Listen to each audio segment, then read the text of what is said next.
Have you ever stopped to think about what Red Dead 1 would be like if Micah Bell was still alive? And more than that, what if, besides Bill Williamson, Javier Escuela, and Dutch van der Linde, John Marston also had to hunt down the man who tore the gang apart from the inside? Because Micah wasn't just another outlaw, he was the poison that never got wiped out. In this video, I'm going to reimagine the main events of the 2010 Red Dead, but from a new perspective, one where the gang's biggest traitor didn't die in 1907 and stayed alive until 1911. But this change raises an even bigger question. If Micah was alive, would it really change John Marston's fate? Before we get to the events of Red Dead 1, we need to step back a bit and rearrange the events of Chapter 6 and the epilogue of Red Dead 2, because it was there in Arthur Morgan's last words that John's destiny started to be sealed. But starting from the beginning in this reimagined reality, the events of Chapter 6 remain unchanged. The Pinkertons still raid the camp, the gang scatters, Arthur helps John escape, and stars in that epic final battle against Micah Bell. Arthur reaches the mountain's peak, takes in that glorious sunrise in his final moments, and ends his redemption arc exactly as we know it. In this scenario, we take as canon the ending where Arthur helps John get away with honor, something that, in fact, is already considered the true conclusion of his journey. It's in the epilogue, however, that the timeline starts to see its first changes. Remember all those countless times Arthur told John to run and not look back?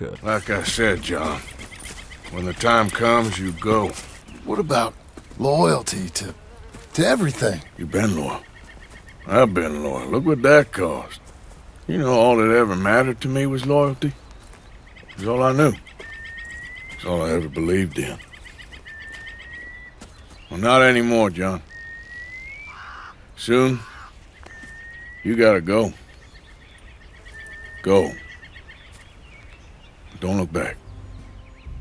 Those words were never just a desperate plea. Arthur knew exactly what he was doing. When he insisted that John not come back, he was talking about more than just physical distance. Arthur wanted John to avoid seeking revenge against Micah and Dutch because he understood the price John would pay if he took that path. In this reimagined scenario, John would listen to that advice. He wouldn't go after Micah, convincing Sadie and Charles to do the same. Sadie would then head to South America. Charles would go to Canada, joining the remaining Waipiri just like in the original timeline, but there's one thing that doesn't change in this alternate reality: Edgar Ross's investigation. Even without executing Micah, John had already drawn way too much attention from the authorities with his bounty hunting work alongside Sadie. The stab wound to the stranger's hand at the Valentine Saloon, the big shootout in Rhodes. These events left behind a trail of evidence that was impossible to ignore. Following that trail, the agents make their way to the town of Rhodes, where they find Pearson running the local warehouse. On the wall of the building, the old gang photo clearly shows their connection to the van der Linde gang. From that moment on, Ross finally discovers John Marston's whereabouts and begins plotting his ultimate plan to capture the remaining gang members. With this setup explained, it's time to move forward to 1911 during the events of Red Dead 1. 4 years have passed since Edgar Ross's investigation. The agents now have John's family in custody. Every move has been calculated and everything's set for the plan to finally go into action. In this reimagined reality, the events of Red Dead 1 would start very similarly to the original, but with a key detail that completely changes the weight of the story. Now John Marston has an even bigger motivation: revenge. He didn't hold back from going after Micah in 1907 out of indifference to what the rat did to Arthur. Far from it. John backed off out of respect for the last wish of the man who saved his life. But in 1911, everything changes. Now John has the perfect reason to end the life of the man who tore the van der Linde gang apart from within. The hunt stops being just a government order, it also becomes personal. John's first stop would still be Fort Mercer, where he'd find Bill Williamson, now crowned king of his own castle. Just like in the original story, Bill remains a lone wolf, and the reason for that is directly tied to the final act of Chapter 6. It's worth remembering that when everything falls apart at Beaver Hollow, Bill and Javier run off in the opposite direction from Dutch and Micah. They don't stay loyal till the end, far from it. Each chooses to go their own way, and the proof is clear. We don't find Bill or Javier at Mount Hagen when Dutch and Micah gather to retrieve the Blackwater money. In other words, not even the promise of a huge fortune on the raft was enough to bring them back together. The pair was worn out from living under a leader's authority. They didn't want the old life anymore, nor to follow Dutch's orders, much less Micah's, who without Arthur around would become even more dominant and dangerous. that's why Bill starts his own gang, bringing an absolute reign of terror to New Austin. Javier, on the other hand, heads back to his homeland across the border. There, he teams up with the Mexican government, betraying his own principles just to survive. And even apart, their friendship holds strong, proven when things start going south for Bill. Finding out that John Marston is on his trail, Bill flees to Mexico and reunites with Javier, operating under the protection of the corrupt government led by Colonel Allende.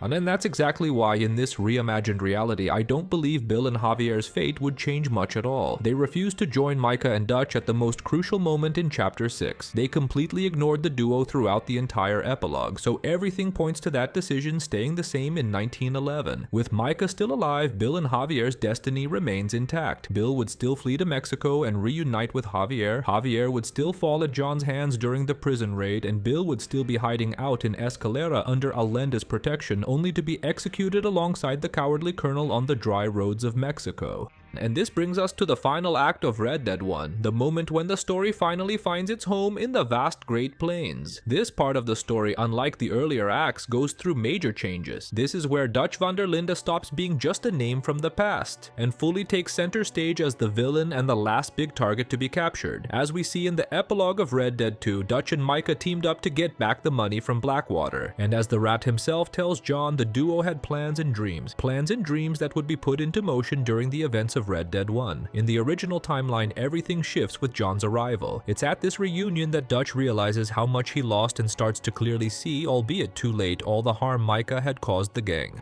But in this alternate reality, that visit never happens. Without John's return to reopen old wounds, Dutch keeps his partnership with Micah. And like it or not, you can't deny that the Rat was extremely good at getting what he wanted. Micah would be a valuable asset for Dutch's plans during Red Dead 1. Plans centered around resisting the government's push and the modern world. Using violence and chaos as proof that the Old West wasn't dead yet, Dutch intended to gather outcasts, rebels, and marginalized folks in Cochinet, turning the place into a real fortress, a direct point of resistance against the state, built to spark armed clashes, challenge authority, and become a living symbol of opposition. Nothing too different after all from what he was already doing in Chapter 6, manipulating the Waipiri in his own private war against the American government. And this inevitably leads us to the final showdown during the mission titled A Verdade Vos Libertará. That's where John Marston and Edgar Ross, backed by the US Army, storm Cochinet for the ultimate takedown of Dutch van der Linde. But in this alternate reality, there's a powerful twist. This time Dutch isn't the only target. Micah Bell is there too. To me, it makes no sense at all that Micah was separated from Dutch during the final events of Red Dead 1. Bill Williamson and Javier Escuela even have clear reasons for that, each with their own path and backstory. But with Micah, the logic is completely different. His whole role in the franchise revolves around Dutch.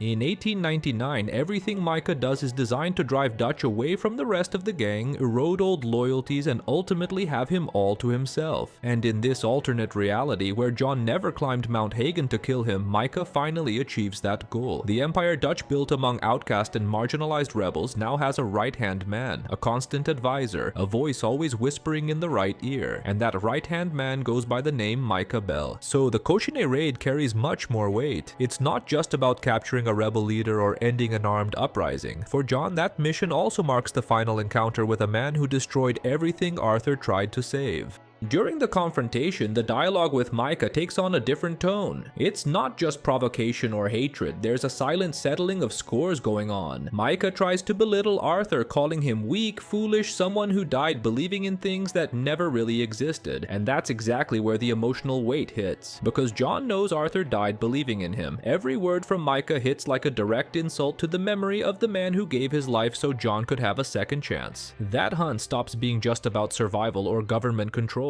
It becomes personal in an unavoidable way. And if Bill Williamson, Javier Escuela, and Dutch van der Linde himself weren't a match for John Marston in 1911, everything points to Micah Bell not being one either. In the end, Micah's fate was always the same: to die by John Marston's hand on a cold mountain, whether it was Mount Hagen in 1907 or Cochinet in 1911. But would Micah's presence in this story really change John Marston's fate? Honestly, I don't think so. Even though Micah would add layers of depth, conflict, and emotional weight to the story, in the end he'd just be another name on the list of targets assigned to John by the government. Just another task checked off in a deal that was never meant to be honored. The moment John took out Dutch and Micah, he'd stop being useful, and that's exactly why his fate would stay the same. John would still be killed at Beecher's Hope by Edgar Ross in one of the coldest, cruelest acts of betrayal in video game history. An ending that doesn't happen out of revenge, justice, or necessity, but simply out of convenience. Now, there's one question that always lingers. Why did Edgar Ross betray John Marston even after he'd done everything asked of him? That answer isn't simple and definitely isn't just on the surface of the story. If you enjoyed the video and want to support the channel, you know the drill. Drop a like and subscribe so you don't miss the upcoming content. And for those of you who believe Red Dead still holds new stories, a new and intriguing mystery has popped up in Red Dead Redemption 2, mysterious spiderwebs scattered across the map. In this video, I break down everything we know so far, the exact locations, the possible hidden meanings, and how these webs might connect to other secrets in the game. Just click the yellow arrow to watch the full video, which is absolutely unmissable. That's it, folks. Big hugs, and I'll see you in the next video. Bye!